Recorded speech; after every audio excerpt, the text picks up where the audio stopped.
Салам достор, сиз Лейликте ушундай кооз жер бар экенин билет белеңиз. Бул кооз көрүнүш Разаков шаарынан 20 км аралыктагы Андырак айылында жайгашкан.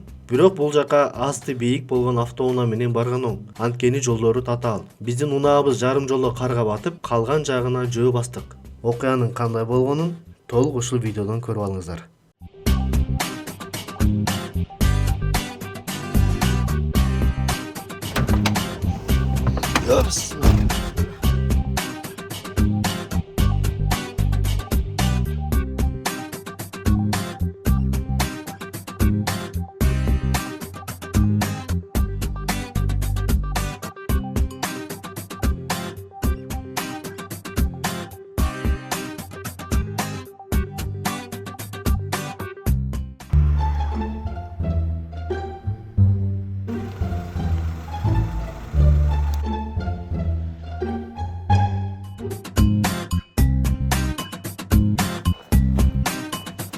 Машинабыз бул жака чыга албай калды.